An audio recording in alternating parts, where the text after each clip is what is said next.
Okay, so distinguished guests, being here with you today at the launch of the Salim Ahmed Salim Digital Archive webinar series is a great privilege. Please feel most welcome. My name is Murugi Dirango, and I am the Director of Columbia Global Center in Nairobi. CGC Nairobi, as it is popularly known, is part of Columbia Global, a global initiative that is established by Columbia University in New York to nurture positive change in our hyper-connected, fast-paced, and dynamic 21st century world. Columbia Global brings together other entities, including the Columbia World Projects, the Institute of Ideas and Imagination, and the Committee on Global Thought. It leverages the remarkable scholarship, expertise, and resources of Columbia University to address the world's most complex challenges. The Nairobi Center in particular facilitates collaboration between Columbia University and diverse stakeholders in Eastern and Southern Africa. By forming strategic partnerships, we connect academic institutions, government bodies, NGOs, multinationals, and other entities with Columbia's faculty, students, and alums to address regional challenges and to foster meaningful dialogues and change. We ensure our partners align with regional interests, working across our range of themes, including climate, health, education, refugee and migration, and business. I am delighted to share that we partnered with the Salim Ahmed Salim Digital Archive to present exclusive webinars that explore His Excellency Dr. Salim Ahmed Salim's life and legacy. Dr. Salim's extensive contribution to Africa in peacekeeping and diplomacy and development resonates strongly with our thematic focus. By highlighting Dr. Salim's achievements, we aim to inspire current and future generations to engage deeply with the region's heritage and drive impactful initiatives. The President of the United Republic of Tanzania, Her Excellency, Dr. Samia Suluhu Hassan, previously commissioned the Salim Ahmed Salim Digital Archives. Through our series of webinars, we hope to expand the reach of the archives and address temporary challenges that leaders face day to day in four episodes that will include the first one happening today, which is enhancing good governance practice for sustainable development. In a few weeks, we'll have the second one on exploring effective leadership in complex environment. This will be followed by a third webinar on harnessing digital innovation for progress. And our concluding webinar will be on empowering communities through information sharing. Dr. Salim, I must say, as a Columbia entity, we are very proud that he is an alumnus of the School of International and Public Affairs at Columbia University, and is been a very close friend of the Nairobi Center, but has also made significant contributions while serving on the advisory board. He is a celebrated pan-Africanist and an elder statesman who spent over 6 decades shaping and influencing critical moments in world history. Dr. Salim's illustrious career and dedication to peace and development make him an exemplary figure from which we can learn. As we embark on this webinar series, we look forward to gaining valuable insights and fostering stronger collaborations to tackle the challenges of our time. Thank you. I would like now to invite Ahmed Salim, the son to Salim Ahmed Salim, to introduce the next section. Welcome, Ahmed. Thank you, Murugi. Good morning, good afternoon, good evening to everyone joining us. Thank you so much for taking the time. My job really today is very short. One, just to quickly introduce the archive itself, the reason why we embarked on this journey, as well as introduce my brother, John, who will be moderating the session today. So as Murugi said, the archive was launched last year in September by the President of Tanzania. I think it was a 2-year project, almost that took quite a lot of time for us to get together. But frankly, most of the work was done by my father, who was somebody that took meticulous notes of every meeting he had from his early days as ambassador to Egypt, to his time at the OAU, to his later period when he was an elder statesman here in Tanzania. He collected copious amount of information, so you could find in the archive, perhaps not online, but physical copies of his boarding passes, notes, travel documents, as well as speeches of not just himself, but leaders as far-ranging as Nelson Mandela, to Thabo Mbeki, to Meles Zenawi, all these leaders that shaped the 90s. And I think the theme, or rather the main gist of why we even established the archive, is for many African countries, our history is usually unveiled or revealed by a declassification of a document by other governments that are not in Africa, or are shared by, narratives are shared by other storytellers that are leaders that are writing books, etc. So I thought it's important for us for the first time to almost tell our story as Africans through my father's journey, but also to reveal new information live in the most rawest form. So even with the notes that you see, these are very raw, streams of consciousness, but you really get an insight of what the corridor talk of these leaders have been in the 90s as they tried to solve problems, as they tried to unshackle the themes of colonialism. So it's a treasure trove that I hope is not just a tribute to my father, but really a tribute to African history. So, and I hope, and very much looking forward to this series. I thank Columbia Global Centers for partnering with us, and I'm looking forward to the series. So my next role is really to introduce our moderator. I'm quite excited that he was able to join us. So I have a nice little speech here that I've made for him. So our moderator will be John Sibiokomu. He's my brother from Kenya, has spent the longest time and period of his professional life as a teacher of high school French. So for those who do not know Kiswahili, mwalimu means teacher. So we can refer to him for mwalimu from here on out. There's also another famous mwalimu that Tanzania has, that some of you can guess that. However, he gained wider recognition as a man on the screen and stage, as well as a recognized TV presenter. His interviews have included such newsmakers as the 5 presidents of Daniel Arap Moi, Mwai Kibaki, Uhuru Kenyatta, Robert Mugabe, and President Ellen Johnson Sirleaf, as well as world luminaries like Kofi Annan, and of course, Professor Wangari Maathai and Dr. Jane Goodall. He was a quizmaster for the Zane Africa Challenge, an inter-university general knowledge competition originally seen in 8 African countries. On stage, he has taken on more than 40 roles on and off the screen, and he has appeared in several local and international films, including The Constant Gardener, Shake Hands with the Devil, and The First Grader. As a playwright, he has written 6 original plays, which feature in his collected plays between 2004 and 2014. He's also a published author of poetry and prose. For his many accomplishments in several world-related areas, he is featured in the book Life Journeys, Scaling Heights, Conversations with High-Achieving Men in Kenya. And he's been named in the Order of the Grand Warrior, or OGW, a national honor for his service to culture and the arts. So without further ado, Mwalimu, the floor is yours. Thank you very much. Thank you, Ahmed, for that affirmative and validating introduction. I feel privileged to lead these discussions, and it seemed to me that there is such a depth of information, a wealth of information to plow, that quite simply we won't have enough time in any of the sessions to do it justice.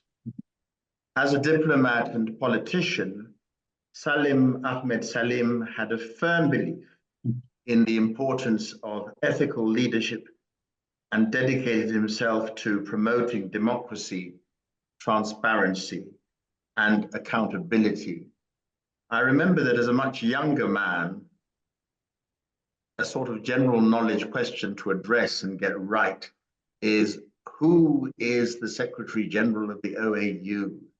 And at the time, it was Salim Ahmed Salim.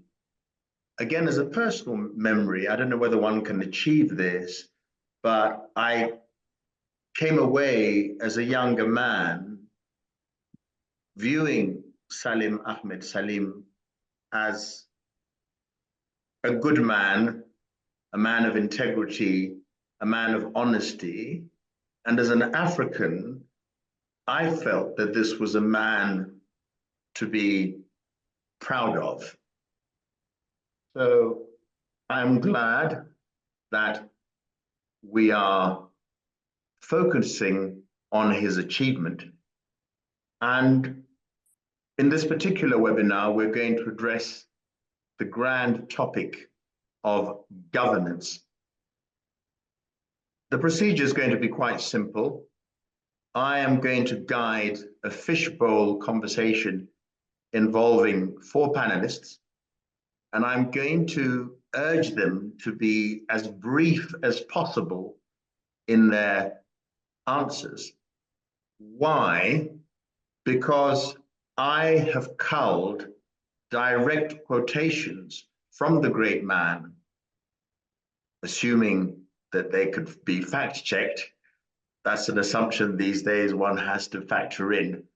So my chosen subject areas are going to be the empowerment of youth, transparency, accountability, and ethical leadership, number 2, corruption, or rather anti-corruption, democracy and public participation, 5, sustainable development, 6, conflict resolution, and 7, international cooperation. And I've told my panelists, whom I met maybe 15 minutes ago, that I am not an academic. I am a lay person who interviews people like the people Ahmed listed, simply by asking what to me are the obvious intelligent questions. So we are going to talk for an hour perhaps, and you will ask the questions when we have 30 minutes plus for the Q&A.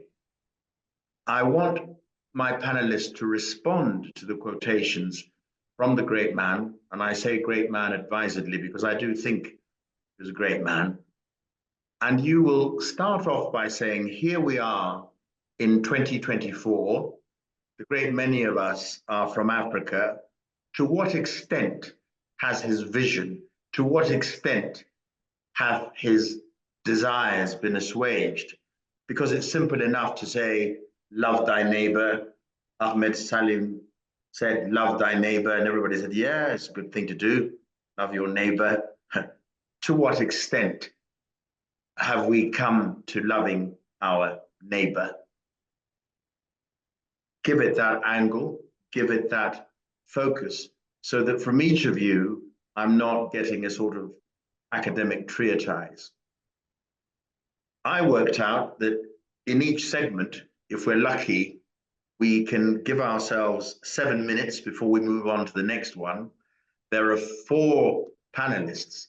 So it seemed to me that if everybody sort of disciplined themselves to just speak for a maximum of 90 seconds first off, then we could cover the ground. And since I can't be so bold as to appear to be rude to my panelists, if you wish to ride roughshod over that instruction, then quite simply we'll just have to say, what's the end line? Sorry, we couldn't do more. We'll try again next time. Ask Columbia to arrange another series of discussions. I'd like to introduce my panel. with the lady first, old world kind of dispensation, and also by virtue of the fact that she's Tanzanian, and the gentleman in alphabetical order and by surname. The woman on your screen is Ambassador Liberata Mulamula, currently a member of parliament from Tanzania, who recently served as Minister of Foreign Affairs and International Cooperation. She retired in 2016 after having been a career diplomat for 35 years. She's also the former Tanzanian ambassador of interest to the United States of America, among other postings. She also served as the first executive secretary of the International Conference on the Great Lakes region. Professor Adigun Agbaje is from the University of Ibadan. He is a professor of political science at the University of Ibadan since 1998. He was Dean, Faculty of the Social Sciences, and Deputy Vice Chancellor in charge of academic matters at the same university. He started his teaching career at the university as assistant lecturer in 1984, meriting the description in Kiswahili of Mzee Wakazi, a veteran of the field, and has since then been teaching research methods at the undergraduate and graduate levels. Professor Okechukwu Ibeanu is from the University of Nigeria. He is a professor of political science and was also Dean of the Faculty of the Social Sciences at the University of Nigeria, Nsukka. He was also Special Rapporteur of the United Nations Human Rights Council on the adverse effects of illicit movement and dumping of toxic waste on human rights. He was previously Program Officer of the MacArthur Foundation, overseeing its human rights and Niger Delta programs. A former fellow of the United Nations University in Tokyo, also been a visiting scholar at Queen Elizabeth House, Oxford University, and the Woodrow Wilson Center in Washington, D.C. Dr. Gideon Onyango has a PhD in public administration from the University of the Western Cape in South Africa. He is a research fellow and co-investigator cum national investigator with the Feroz Lalji Institute's Center for Public Authority and International Development and the London School of Economics and Political Science.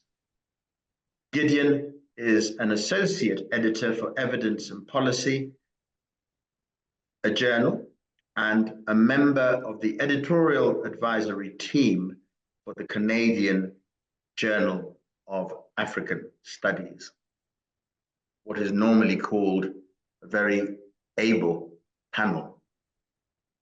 So, seconds away.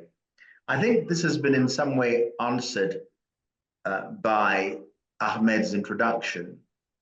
I'd like to pick on Gideon Onyango, just to clear the air. Do forgive my ignorance as a lay person, and ask if there's anything to be said for a distinction between government and governance. And if so, can it be explained to someone such as I? Thank you, John, or Mwalimu. I'm glad to be here, and because of the simplicity of the term, or the way you want me to put it, I can just say that governance refers to these broader principles that guide the intervention of governing processes that underscore citizen, consideration for citizens to be at the center of all government interventions, the citizen-centeredness. is the guiding principle of governance. But when you look at government, we are looking at now state institutions and enterprises that are supposed to engage with the citizens in rolling out public services. But now government now is more constrained within the government operations. But when you talk about governance, the governance opens the platform to involving all other agencies, both state and non-state actors, just to come up with a more comprehensive approach in governing a society. So governance becomes this philosophical principle that underscores the citizen-centeredness in their own organized ways or own organized agencies into governing processes. Thank you very much. Ambassador, please go first. Here is Salim Ahmed Salim on youth and the empowerment of future leaders. And I start with these quotations because they must have something to do with the digital archive. I'm going to give you two quotes. Tell us how far we have moved in realizing these desires. The future of our continent depends on the empowerment of young leaders. We must invest in their education, mentorship, and access to historical knowledge. Preserving our history and learning from it is crucial for the next generation of leaders. They must be informed and inspired by the legacies of those who came before them. Ambassador, to what extent have we moved along this road? And remember that I have a whip should you go above 90 seconds. It's a bit like these debates we've had recently for people who wanted to become Prime Minister of England or the UK. And they were all complaining because before they started, they had to stop. I'm in the same league. Mwalimu, you are really being, when you give a flow to a diplomat and a politician, it's a big mistake. And to expect me to speak in 90 seconds, and I know there are professors in the room, that's a big quiz test to start with. But anyway, let me thank you. Give me some time, because for as diplomats, we always want to thank and thank and thank again. So I really wanted to thank the Columbia University through this Global Center for organizing this webinar. Ahmed, I'm glad Ahmed is there. And if at all, you have to give credit to the young. And that was what Dr. Salim Ahmed Salim has inspired, but also that was his aspiration, to get the young to be able to know the history, where we came from, have the knowledge, be mentored, learn from the legacies of our leaders. And this is exactly what this project is all about. The archives is the modern way, innovative way. Actually, Mwalimu John had expected maybe we could have started with the topic that you have put last, because to be able to appreciate the harnessing of digital technology for progress. The archives is a demonstration of that. Because when Ahmed started, actually, I was one of the few, I don't know many, but I thought I was among the few who were asked whether this project they were undertaking, whether they were to take them somewhere. So when he told me what they are working on, I said, oh, count me out. They call us BBC, those born before computer. I could not envision how they will put the history of Dr. Salim Ahmed Salim who's one of the news commentator once said that Dr. Salim is a man whose personality is larger than life. I said, how can you put it in that digital archives? But they have done a wonderful job. And I was there at the commissioning, and as Ahmed informed, the president herself decided to commission it because this was one of its kind. I don't know, maybe for you who have traveled and understand, I don't know where it is. It is for the African leaders, if there's been anything like this. So I was saying you have done justice to what Dr. Salim Ahmed Salim wanted to see. But there's also another quote when he was trying to explain which Africa we should aim at.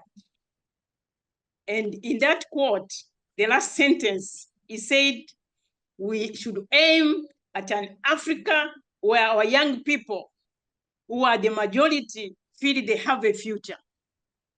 So here we are seeing through these archives that it is not maybe for me and you, but for the future generation to come.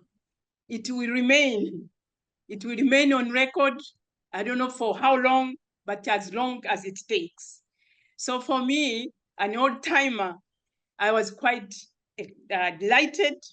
I was excited. I was inspired. And since you say we have only 90 minutes, because if I go to my history with Dr. Salim Ahmed Salim. 90 seconds, not 90 minutes. Okay, 90 seconds. Because my journey, my career journey was conditioned by Dr. Salim Ahmed Salim, because when I started, he was the first one to receive me as when he was a foreign minister. And we traveled that long journey, talk of mentorship, leadership, but somebody, you mentioned the three themes. The three themes explains actually what that summarizes what Dr. Salim represents. Because if you talk of leadership with those values of integrity, humility, but also believing in others, also fighting for the marginalized. If you talk of corruption, they always say he was the clean and incorruptible servant you have ever had. So in his long, distinguished career, he was embodying all those themes, whether fighting for colonialism, being in the decolonization committee, being at the UN at a very young age. I think that's why he also put emphasis on the young, because he was the youngest in whatever position he was given. He was the first ever youngest ambassador of Tanzania to Egypt. He was the first ever youngest ambassador to the United Nations. He was the first ever youngest Prime Minister of Tanzania at 42. He was the first ever youngest. No one has ever beat that record. So no wonder he's wherever now where he is, he's saying, yes, at least I leave this behind for the young generation. And you know, with the UN Charter, we always want to save this world for succeeding generations. And this is what Dr. Salim Ahmed Salim, the man I respect so much, that he has left behind. And this will go through generations and generations.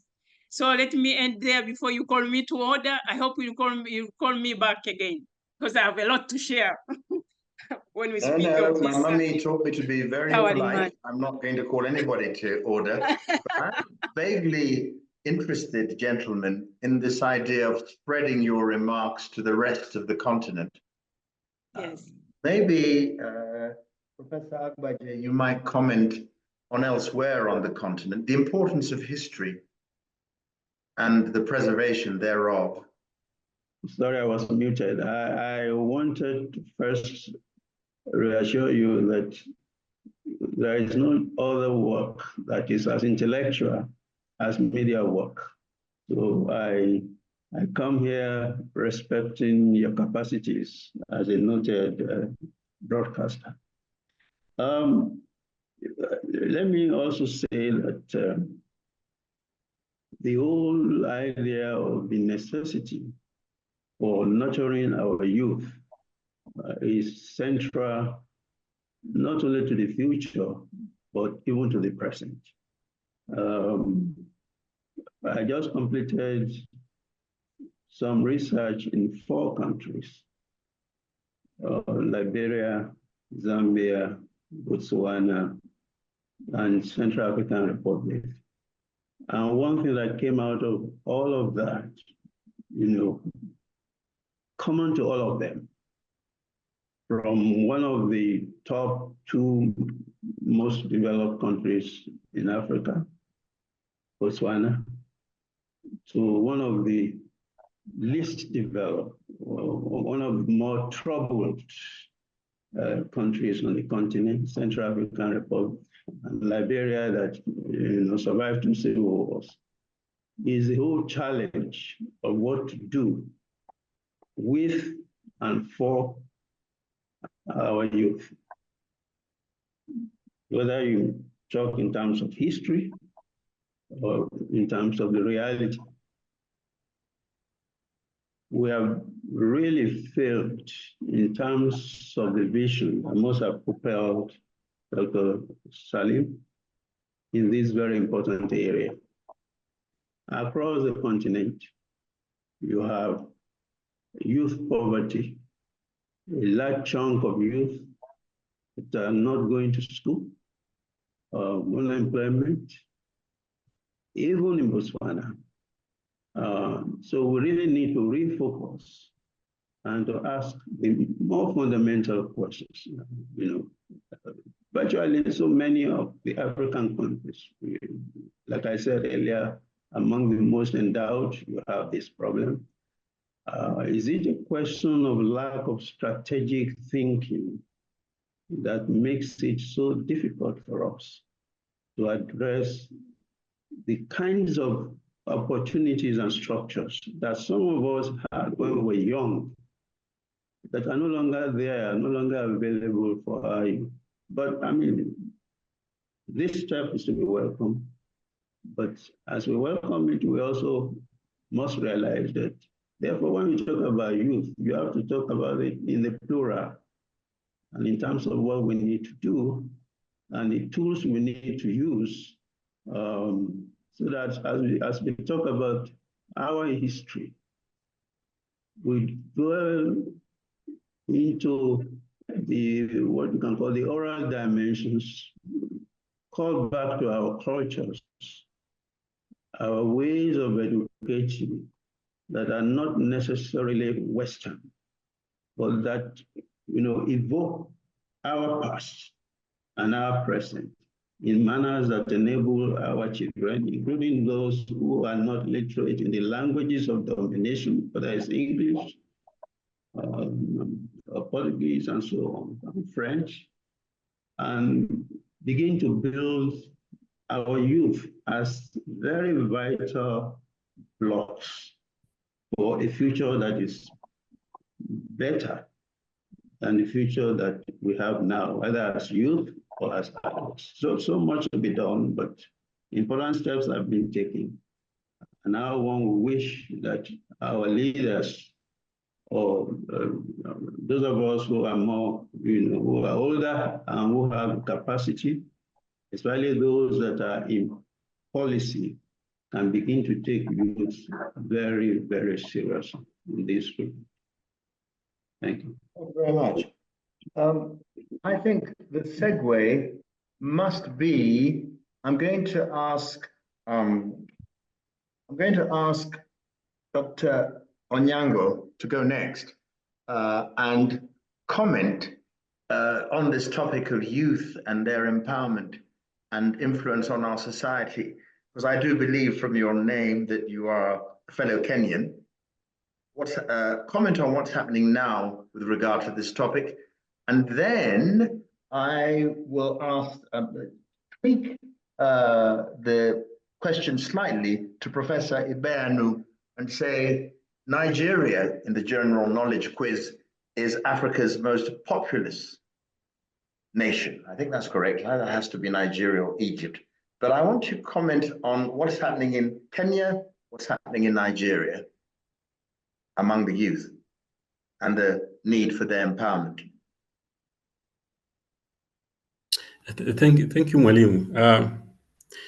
You know, now youth are the majority in Africa. Africa has a very youthful population, which means that actually issues of governance and issues of politics revolve around them, and it revolves around their interests. I don't understand why youths are being treated as, you know, this outside group in political processes. Actually, they are the main group in the political processes. We should be more concerned about the old, because the system in other countries, I see how the system has eliminated the old more than the youths. The youths are the center of everything.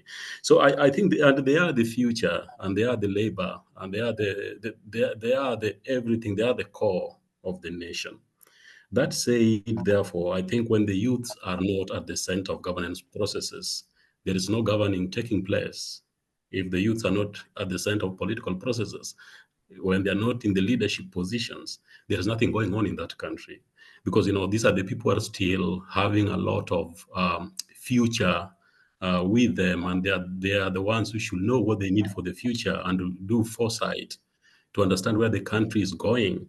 So what is currently happening in Kenya, I think, picks from a build-up of frustrations, a build-up of the failure of the government to actually tackle issues at the center of political processes of governance. The government has failed because the litmus paper is in the youths. If the youths reject the government, then it means the government has actually failed the society, because everything is centered around them.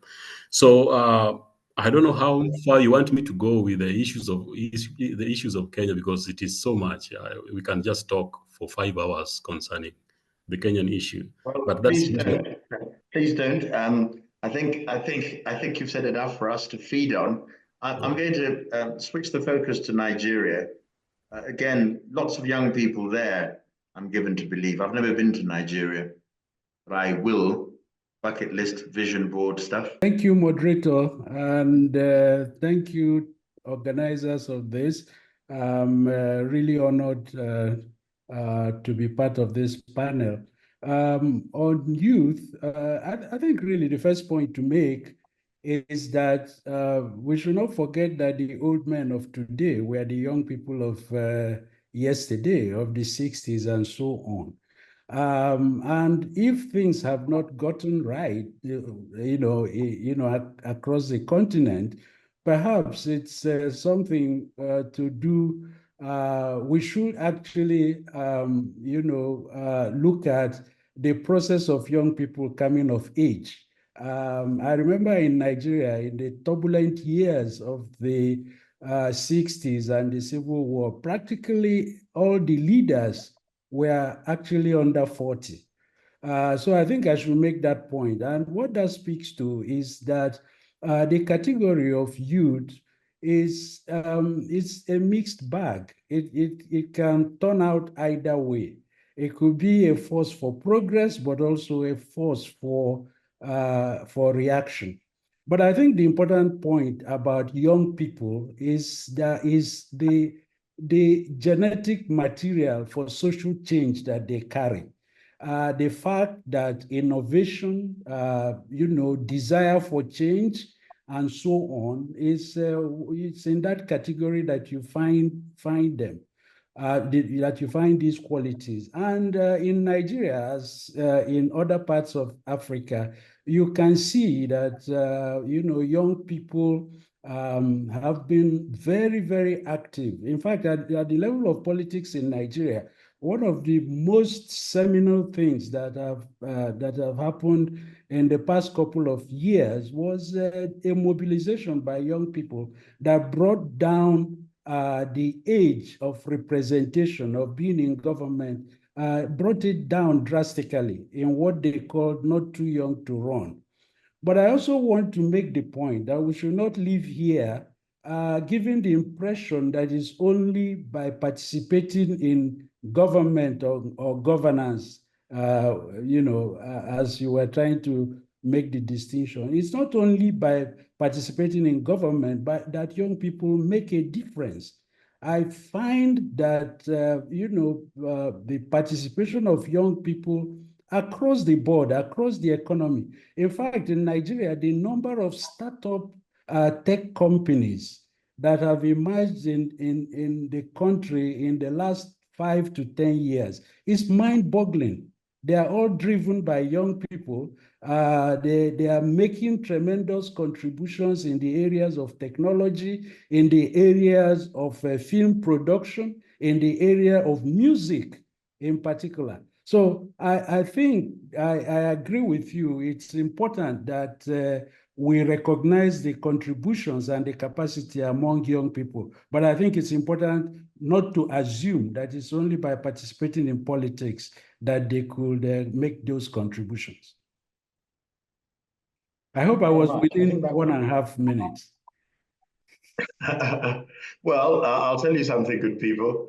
By my calculation, using Kenyan local time as a yardstick, it's now 10 to 5, and we shall finish our conversation at midnight. But not to worry, I won't restrain you because I'm enjoying what I'm hearing, and it's always been my wish to be loved, so I'm not going to restrain you over much.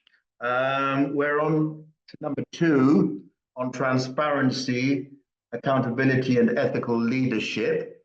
And here we have 4 quotations to bounce off. And just to sort of put you out of gear, I know that the ambassador is thinking, oh, he's going to ask me next. Well, I'm not. I think I'm going to start off this time round with Professor Ibeanu. So listen to these, and again, attach them to the present day. On transparency, accountability, and ethical leadership. Good governance from Salim Ahmed Salim. Good governance is about transparency and accountability. Without these, trust between the government and the people is eroded and corruption takes root. Now remember that the next one in line is going to be corruption, so don't exhaust yourself on that one. Leaders must always remember that they are servants of the people. They must be accountable for their actions and decisions and always act in the best interests of their constituents. So an appeal to servant leadership, to what extent is it being embedded since the years of independence in the 60s? Integrity is the cornerstone of effective leadership. Without integrity, leaders cannot inspire trust or lead effectively.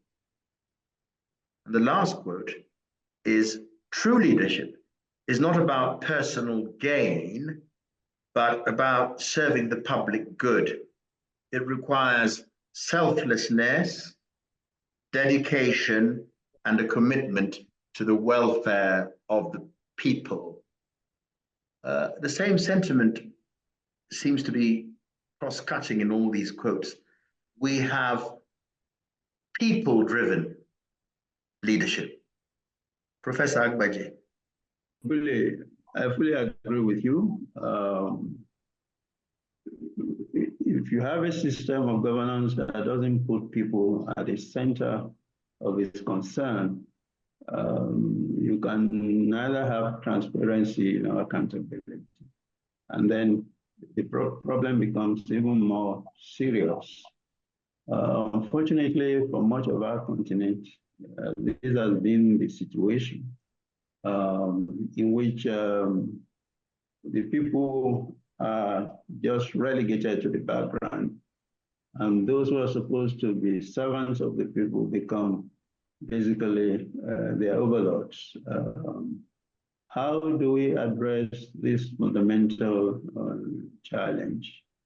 We need to have, as I said earlier, the kind of strategic thinking that ensures that our leaders begin to realize that it is in their own interest to be accountable and to be transparent.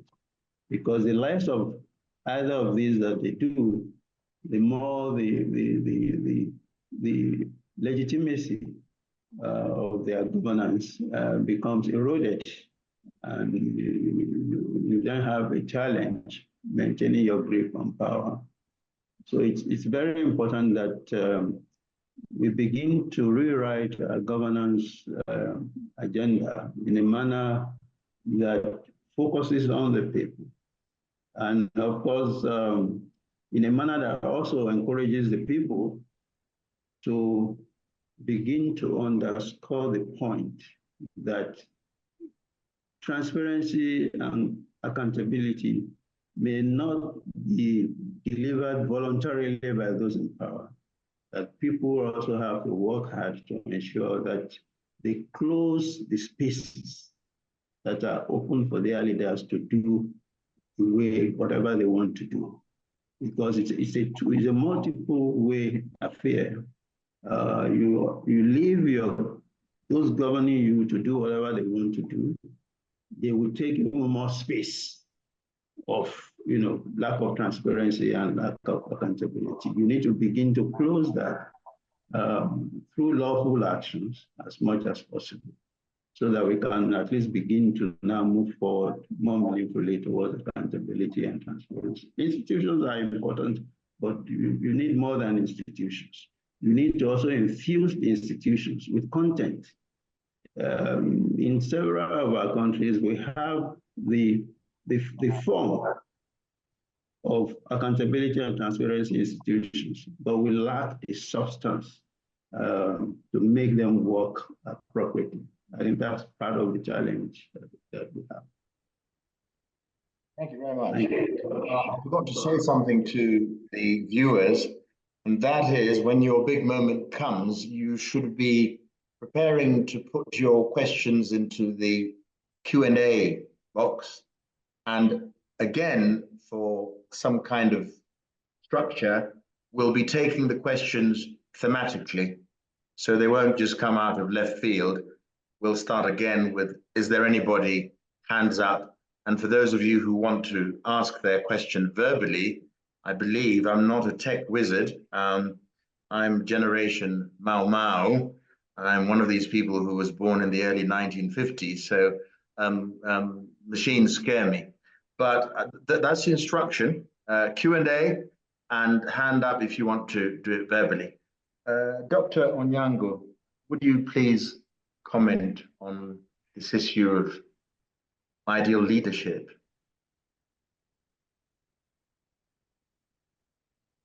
Come on again, ideal leadership. So yes, yeah, well, I think those quotes had everything to do, and I think Professor Agbaje has just warned us of the pitfalls. What are your views on this topic? Yes, I agree with what Professor Adigun is talking about. A lot of transformations are also happening. So you want me to move on and say seconded, and I just move on to somebody else?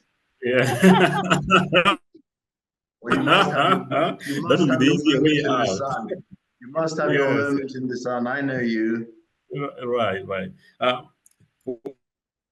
One thing that I've also seen that the archive is dealing with around the work that this webinar is also focusing on, which is the digital development or digitalization or ICT. There's an element of its use there.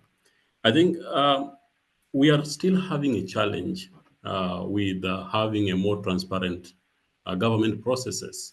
But we see also that the African population is also rising up to assert their voices, although this differs from one country to another, and anchoring back into the Kenyan situation. But we see also the system is fighting back.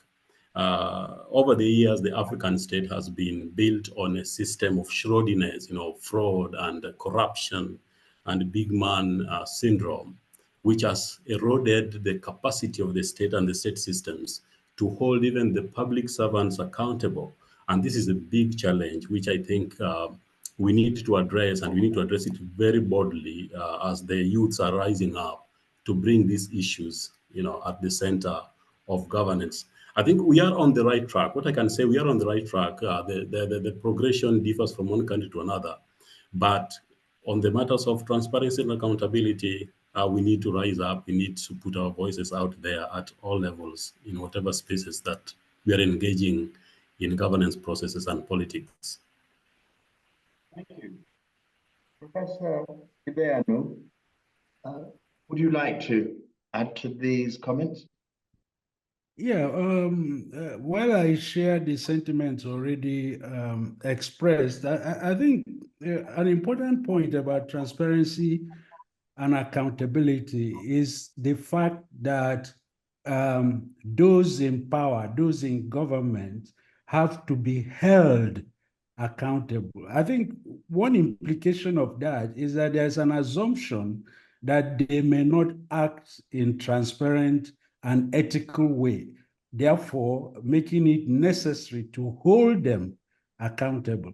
And the point I would like to make is to ask whether the structures and institutions for holding leadership accountable actually exist or are adequate in Africa. And of course, one obvious one will be elections, for example. But we see that the electoral processes in Africa appear to be in a very parlous state. The fact that those who contest are able to, through all sorts of sharp practices, undermine the will of the people, makes holding them accountable for their actions extremely difficult.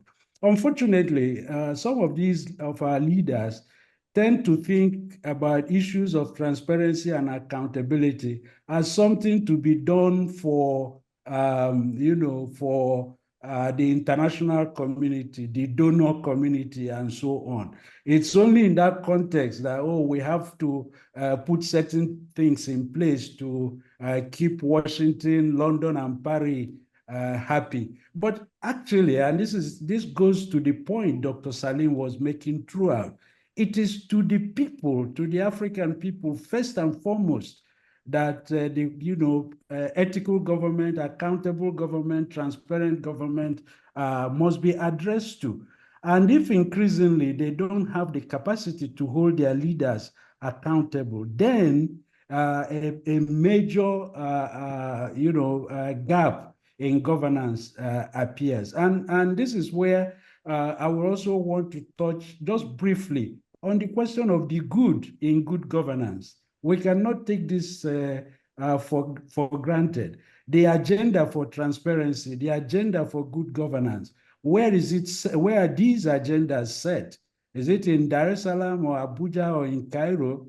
I don't think so. And I think, the building the capacity of ordinary people to hold their leaders accountable will be very, very critical to what happens to Africa in the future.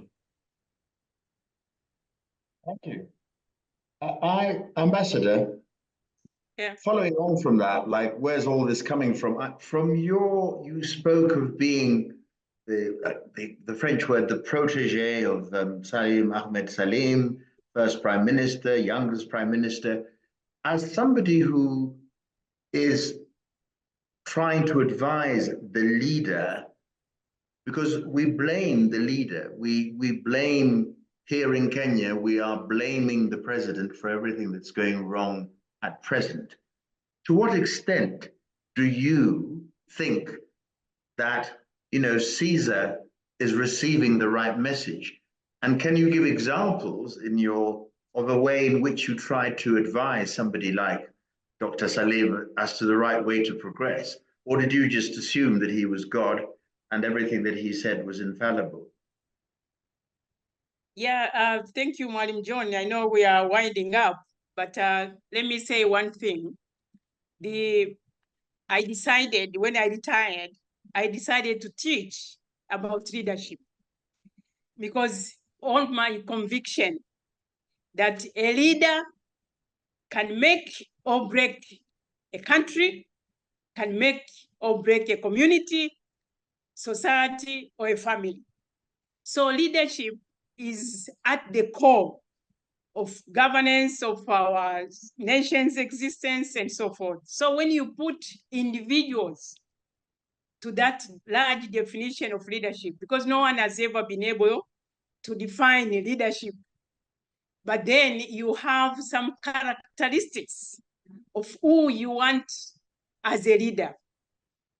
And one of the writers about leadership, he says, leadership, you see it when it is there, it exists, and you see it when it doesn't. So you just see leadership as embodiment. They talk, of course, my colleagues will talk about having institutions and the content. So when you have a content like what we had of Salim Ahmed Salim, this is the content that was nurtured. It didn't just happen. You don't just wake up today and then you say, I'm a leader.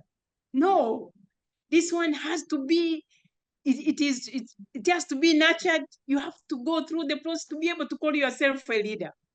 I remember when Dr. Salim was appointed, called by Mwalimu to be appointed a prime minister, he politely refused. He said, but Mr. President, I would not be of great help as a prime minister, but I would be of help if I'm a foreign minister. Of course, Mwalimu could not take no for an answer. He said, no, I see that you have all the qualities of being a prime minister. So being with Dr. Salim, I don't know, of course, it's not even in his quotes. It's not like everything was rosy or successful, but he was an embodiment of what we want to see. But last, let me say, in South Africa, the party had the authority to recall the president if they found that he was going against what their party stands for. So that was, it shook the whole world. Said, oh, the party can recall the president. So these are some of the things that we could take seriously, that in the name of the people, that the people, they can recall back the president. But then we are not yet there. But talk of accountability. It is both ways, of course. The leader being accountable, but also the people also be accountable. We have seen in parliament, the parliament is there for checks and balances, is to oversee the government, but then the parliament has that power, but always the power rests with the executive. So that balancing, what we call checks and balances, is also very difficult to balance.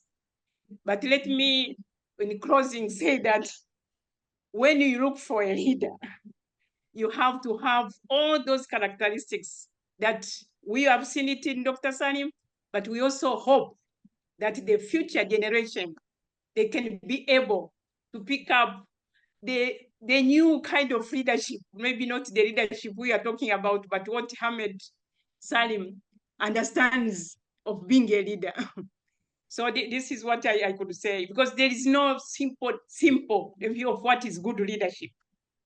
It has all this embodiment, and it's not either or. It's all these components put together that will make good leadership.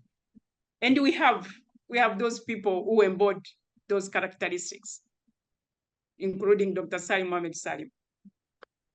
Thank you. Good people, let me explain how we're going to proceed. I was given the power to overrun, as it were, and we're on to item number 2 of 7.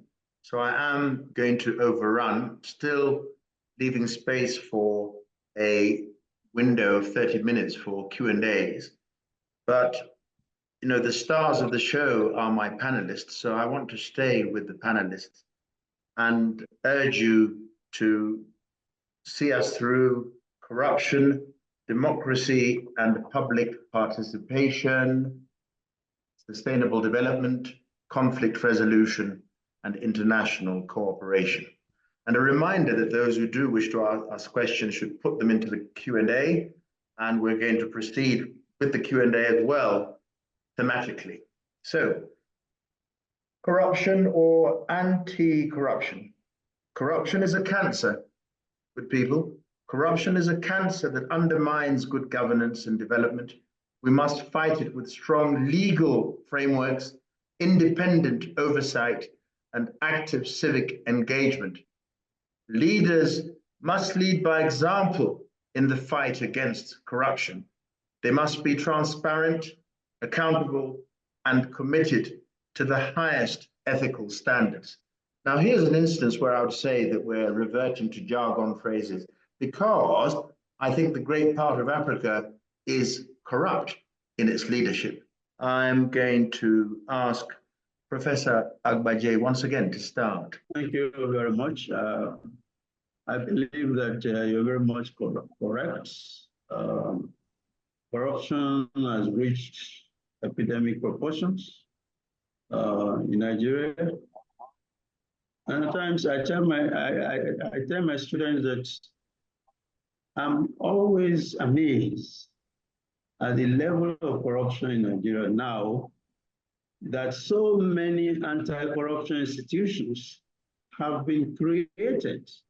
I mean, you compare the level of corruption in the 60s, when only the police literally were the institution charged with anti-corruption, to now when several other institutions have been created to handle corruption. And then almost every week you hear about $1 billion naira, $1 billion, frittered away with corruption. What does that tell us? It tells us that we need to, it's also about the question of leadership. What I've found out in the specific Nigerian case is that there is always a difference between declarations and actual practice. So you can claim to have founded so many very strong institutions, strong in quotes, but in effect, very little is happening. And for me, that is the kind of challenge that Dr. Salim has put before us. How do we address this whole question of corruption? The laws are there, institutions are there, everything that needs to be there is there, but corruption is getting even worse. Because the political will to handle corruption is not there. Those basically meant to handle corruption appear to be the ones that are also fostering corruption. And so we need to handle the whole question of the value system, the whole question of the quality of leadership, so that we can begin to be seen to, win some of the war against corruption. Thank you. Thank you. Professor Ibeanu. Well, thank you very much. I think really for me, we need to unpack corruption along two lines. The first one is to say that, look, we are looking at the intersection of law, culture, and history. And I think it's important to understand all this so that we do not assume that once you have rules, you can fight corruption. Of course, rules, the law is very important, but whereas in many countries of Africa, there is this unbelievable incapacity to enforce the law, to enforce rules, then the law becomes academic. And what is more interesting for me is the fact that often it is actually setting the tendency to mobilize, cultural differences, ethnic differences, what I call the tendency for public officials to use ethnic walls to protect themselves from scrutiny. That is a major problem that is confronting us. It is not that you do not have the law, you do not have the rules, but the fact that these rules are not enforced and people can go away scot-free. I think it's also important that we begin to unpack corruption in terms of the language. We keep talking about corruption, and that becomes a catch-all phrase for all sorts of things.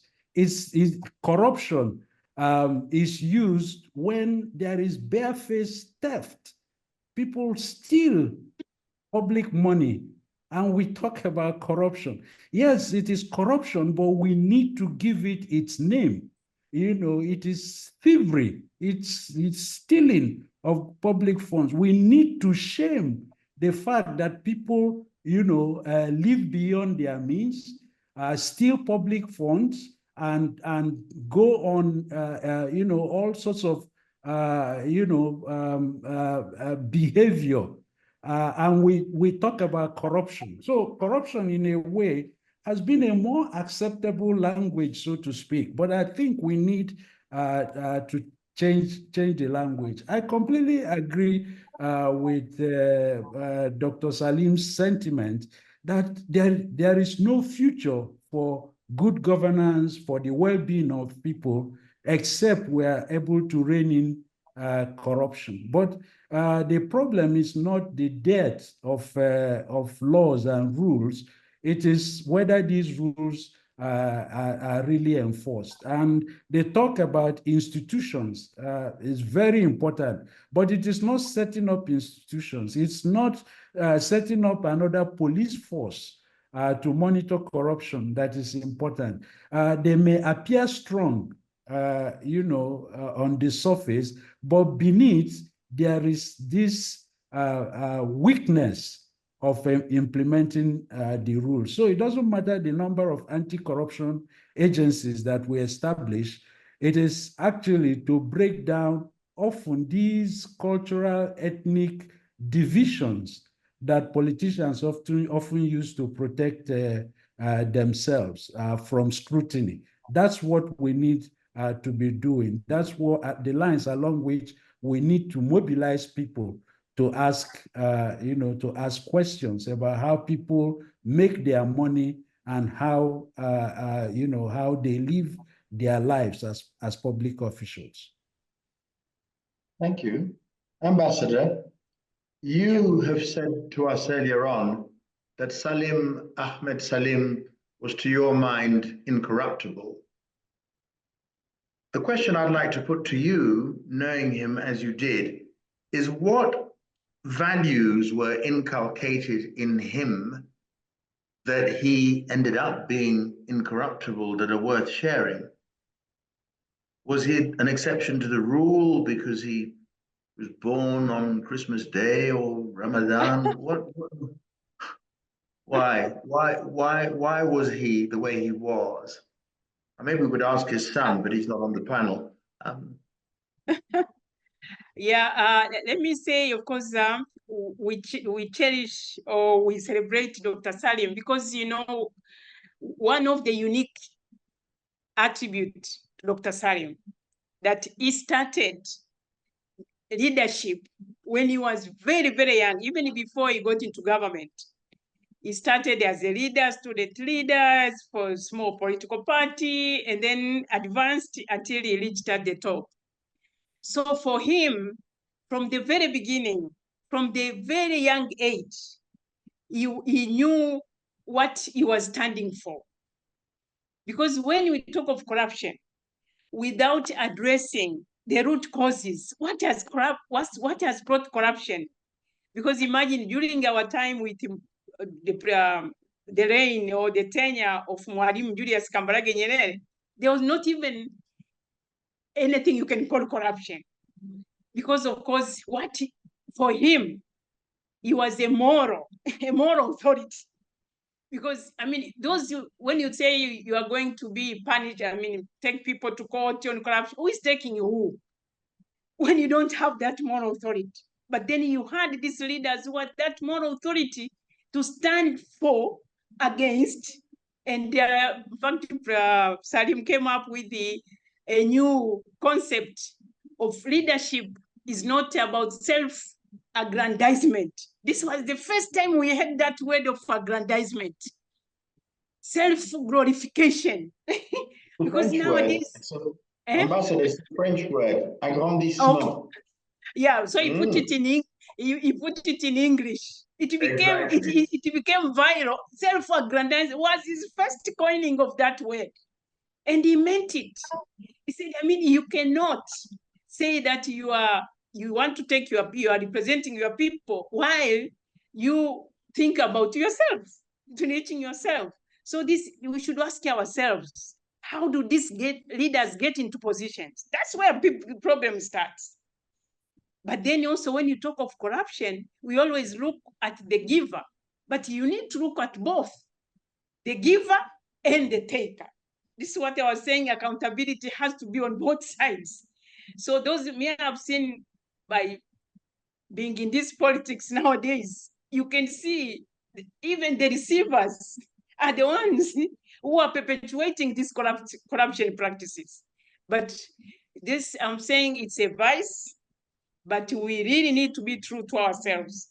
That if, because like Mwalim John here, you are here because of what you think and you believe that we need.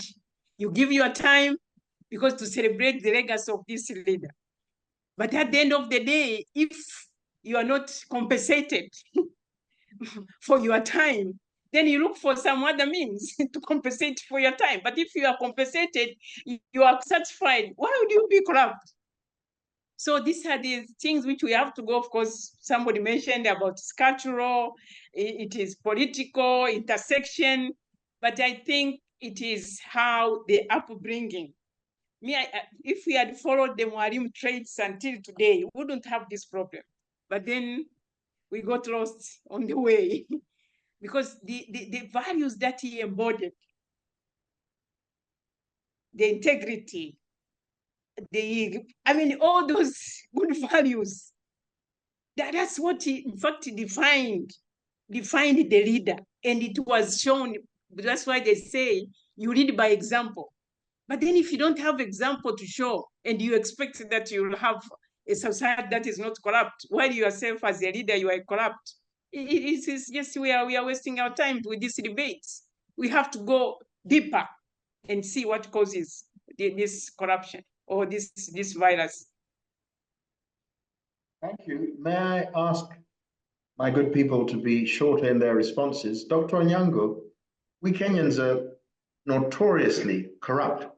I'm just wondering, as a thinker, whether you can speak to the ingredients, the recipe. I think Ambassador was sort of pointing to it, that if you're not compensated adequately, there is a need. Have you analyzed how in Kenya the rain started beating us, to paraphrase Achebe? The issue of corruption in Kenya takes, it involves all those things that even Professor Ibianu was talking about. And I also agree with what the ambassador was talking about. It is a very complex problem.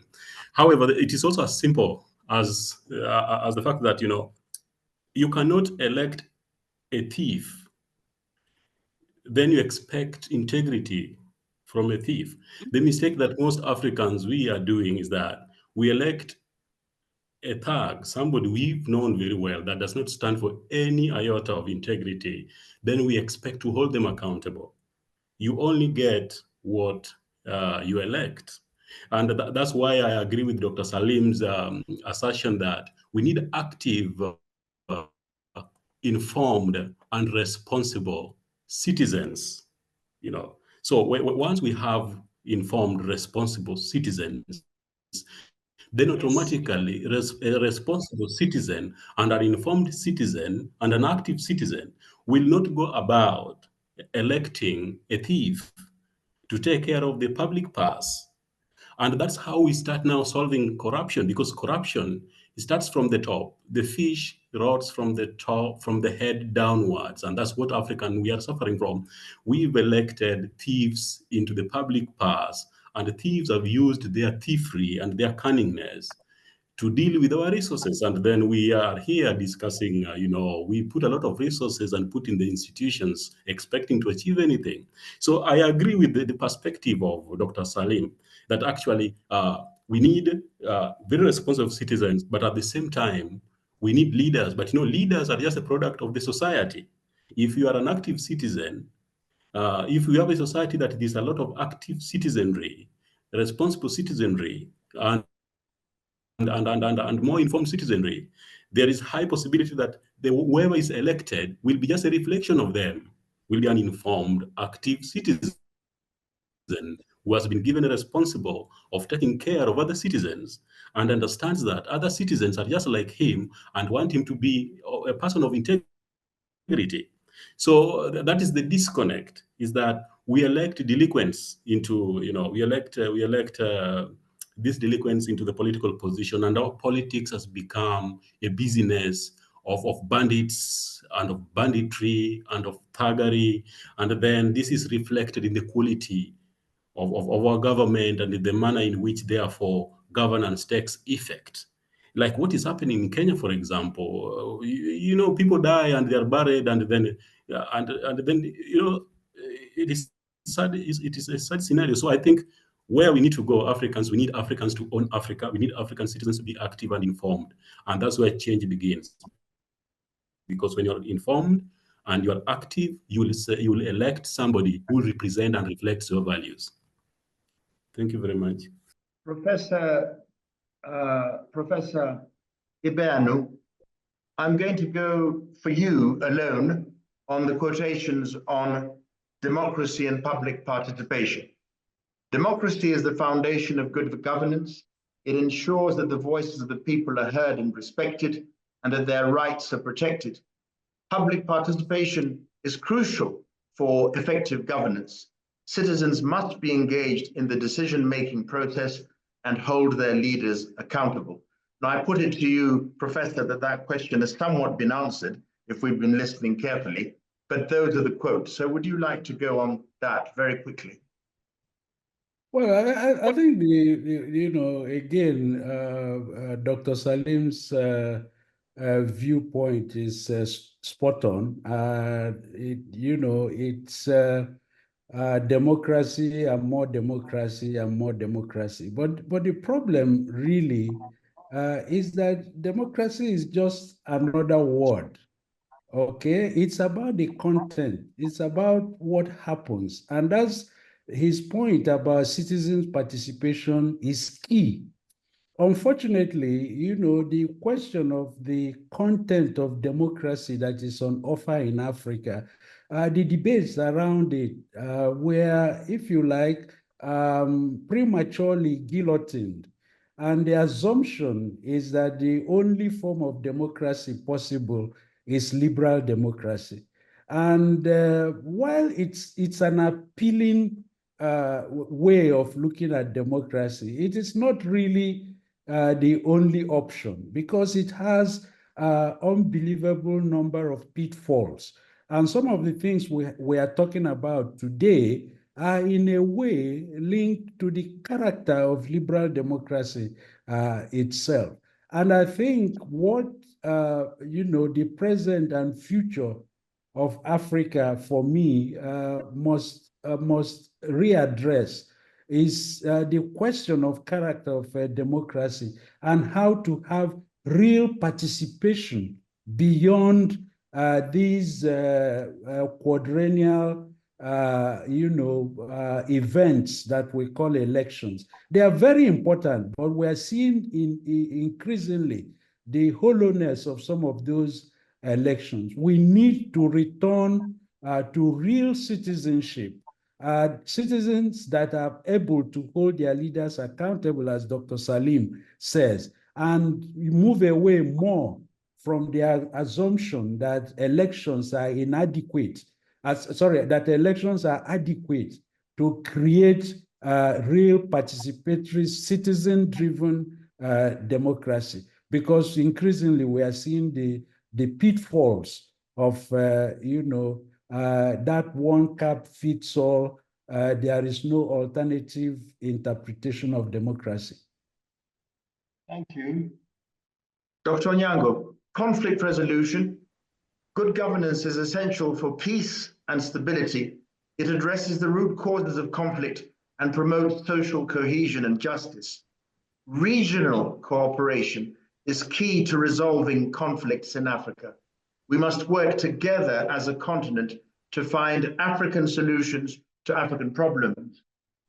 That's very true. But you know, also regional cooperation is only as effective as the governments internally. And we've seen that AU is trying to do its best in ensuring that conflicts are resolved, and they have come up with these mechanisms to address conflict resolution. But I agree with the first statement that governance is at the heart of finding long-lasting conflict resolution mechanisms, because you know violence emerges from an exclusivist system that discriminates one group against the other when it comes to distribution of resources, when it comes to political representation, when it comes to all this resource allocation in different areas or sectors of government. So governance, I agree with what Dr. Salim has observed there, is a root cause, and we need to embrace effective governance mechanisms that will bring different actors and stakeholders on board, so that we seal off these crevices that emerge and then explode into conflicts in the region. At the same time, we anchor onto the previous conversation we've just had, that we need accountability and transparent systems that might hold leaders accountable, so that the crevices or the loopholes that inform conflict are sealed off and does not explode into conflict. There is an element there of very responsible leadership and responsible citizens that comes in. Again, I think I agree with what Dr. Salim says. We need to go towards that, ensuring that what we've achieved locally in terms of public accountability and active citizenry should also be reflected at the regional level, so that we have this cohesive superstructure that oversee issues of conflict and resolution in the region. Thank you very much. Ambassador, I was hoping that Professor Agbaje will come with us last. International cooperation. In our interconnected world, good governance requires international cooperation. We must work together to address global challenges and promote peace and development. Developing countries must have a voice in global governance. Their needs and aspirations must be considered in international policies and decisions. As quick as you can, please. Yeah, I think that summarizes all what, when we talk of international cooperation, but also how do we tackle global governance, especially for countries that are seen as in that category of third world countries, because Salim was not only a voice for Africa, but he was a voice for the third world countries. So while we have a voice, and this is what we have been advocating for in all international forums, but the question is always, who is listening, and how those voices are being translated into actual important decisions. If it is issue of poverty, issues of climate, on all issues that are now dominate the international affairs, the question is always, where are we in this? Because I think the global system, if talk of good governance, I can't say that there is good governance, because they might always dictate, but also the interests dictate more than what is right. And this is why Salim was always reminding them. He said, to have good governance, you have to stand to be a champion or stand for equality, for freedom, tolerance, and fight for what is right. So these are the issues that you find that they are not what you can call as good governance in terms of this globalization and international cooperation. So we still have a long way to go. We were advocating at some time in the new economic order. Now we are calling for the new world order, that everyone can live in peace, in equality, in freedom, in justice. There's so much injustice out there. So I must say that the world is in a mess. It's in a mess. So it is up to us. I mean, when I talk of up to us, we as Africa, we as a region, if we don't stand together, there's no one out there who would be able to hear you, to listen. You make a lot of noise, the voice, but who is listening? So this is why when we talk of regional cooperation, or regional African solutions to African problems, because the world out there, they are preoccupied by their own national interests, but also other interests, but not our interests. So this is what I'm saying, the international cooperation of what Salim was talking about. If he was to speak now, it is quite complex, it's so dynamic, and it is unjust. So let me put it that way. Thank you. I hope we've got Professor Agbaje back. If not, I will ask Professor Ibeanu to respond to the quotes on sustainable development.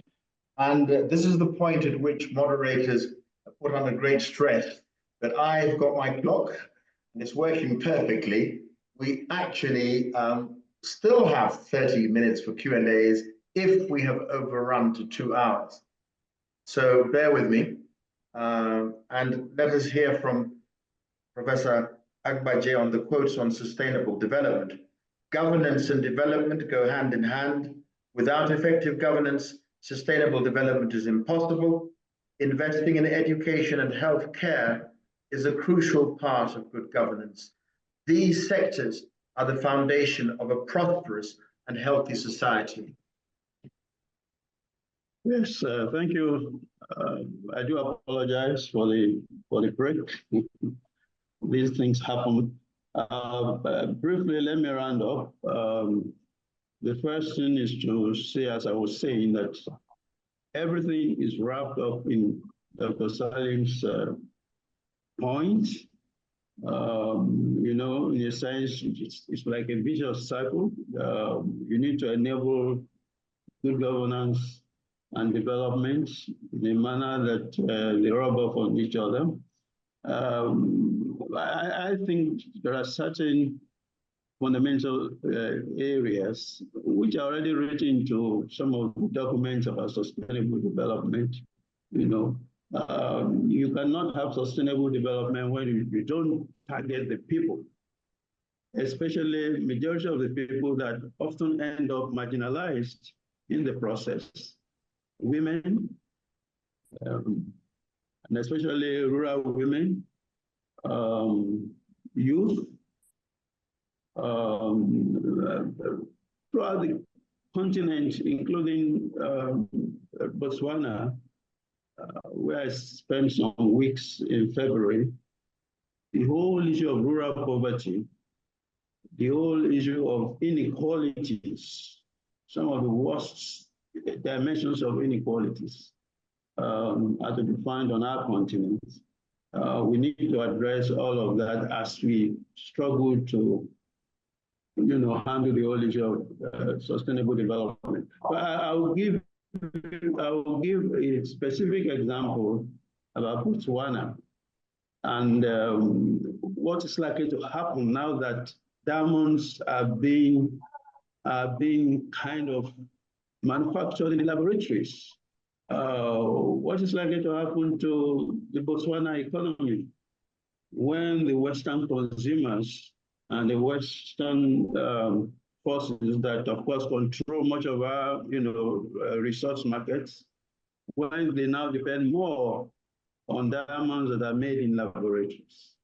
Those are some of the challenges that we face And I think we need to further improve on our capacity to determine the way to go forward as a continent and as a people in terms of this whole thing of sustainable development, so that it doesn't just become an industry, but actually has significant impact on our people. And of course, you cannot have any form of development in the context of the kind of security challenges that we find all over the continent. These also have to be addressed in a more sustained and direct manner. Again, boiling down to the need to encourage meaningful democracy and good governance, because a lot of these security challenges arise from the way in which our leadership handles matters that are of key interest to the majority of our people. Thank you very much.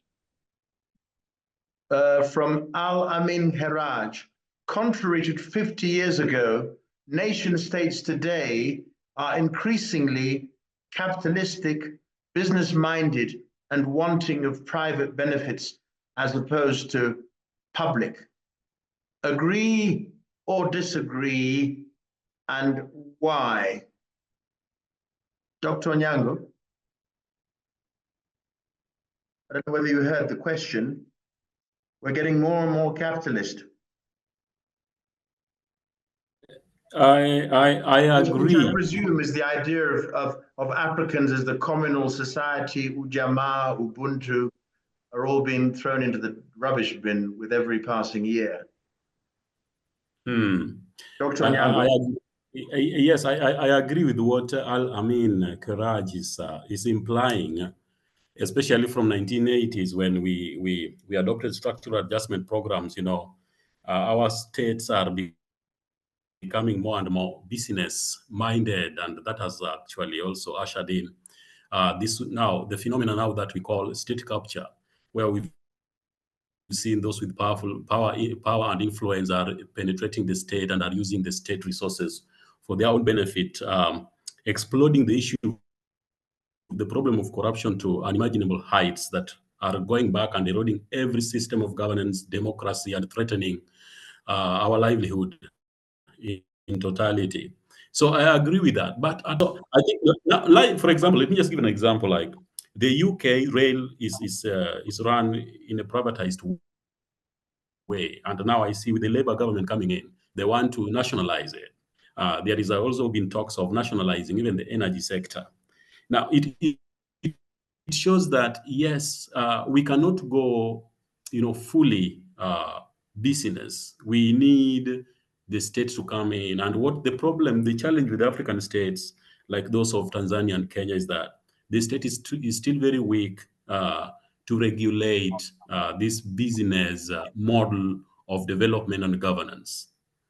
I think that's what I will say. There's a lot of literature on that already. Honorable Denita Bati. Yes. Mheshimiwa, tafadhali ongea. Thank you, and thank you, Ambassador, for for intercepting. Greetings again from Nairobi, and I'm glad to be here. I've been listening really to this very important topic of discussion today, and I'm happy that we are talking. And I want to tell everybody that equally, just like you, Ambassador, I am a politician, and I've been a politician. I'm a member for the last 10 years in the Parliament of Kenya. And I'm glad that the Global Center, Colombia, is hosting this. I'm an alumni of Columbia University. So I'm really glad that Colombia is taking up this, this kind of discussions that are very, very essential to us. So I really want to agree, or to, just say, I do not know why the issue of corruption in Africa, and you know very well that corruption is what is killing us as Africans. Everywhere, every country is fighting corruption. We have really tried to have, the various institutions that fight corruption. The EACC in Kenya, for example, is there. I know Tanzania, you have the anti-corruption. Uganda have the anti-corruption. So what is not working with these institutions? That is usually my problem and my question, because we have them. How come they do not have the teeth to bite? Is it that they're there but they can't do their work? What happens is for us to really interrogate these institutions that we have put in place. Are they themselves corrupt, or are they, you know what I mean? Because if we have institutions and we as politicians or we as lawmakers and legislators give them teeth, then why are they not biting? What is happening that we are having this cancer every day, continuing to eat into our economy? People say that politicians, we are corrupt, but it is not only politicians that are corrupt. The civil service is corrupt. Every country, the civil service is the number one corrupt institution. How do we ensure that civil servants, because most our countries are run through the civil service, how can you find civil service so corrupt in a way that they cannot work? Is it that they're not paid well? Are they not remunerated? Because every ministry in Africa is corrupt. And so we have a problem that we must address. We have tried in this country as legislators to put in place so many laws. We have no shortage of laws on corruption. We completely have no shortage. But the Parliament of Kenya we even have the witness. John is a witness there. We have the Witness Protection Act that basically has tried to go beyond just reporting, but protecting the witness. And I know many countries have laws like that. But now implementation of these laws that really help to curb corruption is what is lacking. Maybe what Dr. Salim, had in mind was to ensure that even through the partnerships that we have through the AU, through IALA, we have the East Africa Legislative, Assembly that actually make laws that really govern our regions. Maybe we need to engage more on what AU can do, or what type of laws does IALA, for example, put in place, so that we as Africans, especially in the region of East Africa, I know the southern ones have theirs. How do we ensure that we promote and strengthen the institutions that are fighting corruption in this country? Our curriculum, for example, in Kenya, we have tried to have to review and amend the curriculum. Do we have curriculum in schools that actually talk about corruption, right from basic primary schools, so that our children, as they grow, they understand the consequences of corruption and things like that? So for me, as a politician and someone who has really struggled to address issues of corruption and social justice, what my colleagues are saying, Dr. Onyango, I mean, we are in a situation you are seeing from where you sit, Ambassador. You are seeing what is happening in Kenya. We are seeing the young generation, the Gen Zs and the young people are actually taking corruption by the, you know what I mean? So we can't wait for the younger generation to be the ones to pave way for us. Kenya, we are completely right now depending on the generation Z to be able to fish out corrupt people. If we talk about issues such as bring voting in leaders, if we vote in leaders, and by the time a presidential candidate is seeking election or a member of parliament is seeking election, you are actually you go through the what is it called, the institutions of corruption to basically clear you. I mean, we are cleared by the Anti-Corruption Commission of Kenya, for example. The EACC clears us that we are good, we are okay. Now you have passed the chapter on integrity, and we go ahead. So does it mean that between the time the EACC has cleared me to go and run for office, and within 2 years I'm already corrupt? So meaning that either there's something that is not working, it's just not adding up. The Anti-Corruption Board itself probably cleared the wrong person. How do they clear a person to go into office, and within 2 years, 2 weeks, I'm already, told that I'm corrupt? So there is a disconnect in terms of the institutions, and we must address how to strengthen the institutions that address the issues of corruption in Kenya and even, in Africa where we come from. So those are the issues that for me, I feel that we need to visit. And through Colombia, and I know my director is there, maybe we need to pay a visit to the Salim the Dr. Salim archive, we see what exactly did he have in mind? What are we talking about? Because I think many people have not also come to Colombia, and I really must congratulate the First Lady of Tanzania. Bringing in such an initiative is really crucial to show that she really stands for democracy, she stands for good governance, and she stands for everybody in Africa. So those are my few observations. And I want to thank you really for the effort that you're putting in to fight corruption and strengthen institutions. Thank you. Thank you, Mheshimiwa. I think that not only did you comment, but you suggested solutions. The messages here saying, wind up, wind up. It's been lovely. We have to stop. I have to thank my panel most profusely. I did listen and learn with great fascination. And I thank you all for being such a wonderful panel. And I thank those who were listening and watching us for being with us for the better part of an hour and 50 minutes. Bye-bye.